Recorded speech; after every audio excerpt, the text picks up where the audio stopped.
आज आम्हाला हे जे सभापतीचं पद मिळालेलं आहे त्यासाठी प्रथमतः मी आभार मानते. माननीय खासदार राणे साहेब, रवींद्र चव्हाण साहेब, त्यानंतर आपले पालकमंत्री नितेशजी राणे साहेब, त्याचप्रमाणे माजी आमदार गोगटे साहेब, या सर्वांनी ही जी जबाबदारी माझ्यावर टाकलेली आहे.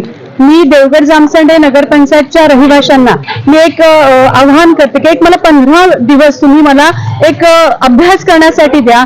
आपला जो पाणी पुरवठ्याची इतकी जी टंचाई झालेली आहे किंवा जे काही प्रॉब्लेम आहे ती पहिले मी समजून घेते आणि जसं की आता आपल्याकडे एक नळ योजनेचं काम चालू आहे ते लवकरात लवकर कसं पूर्ण होईल, त्यांचं पाणी आपल्या देवगडमध्ये कसं साठवणूक होईल आणि देवगड जामसंडेमध्ये हा जो प्रॉब्लेम टंचाईचा प्रॉब्लेम आहे तो एक दिवस तरी दिवसाआड पाणी कसं येईल ही जबाबदारी मी आजपासूनच घेतलेली आहे.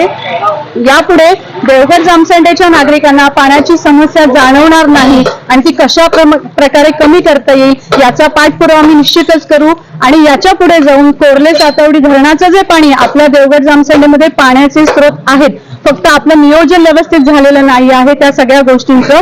या गोष्टींमध्ये आपण नियोजन व्यवस्थित करून जो पाणी समस्या आहे ती दूर करण्याची नक्कीच आम्ही प्रयत्न करू. तुम्ही सगळ्यांनी यासाठी मला तुम्ही सपोर्ट करा.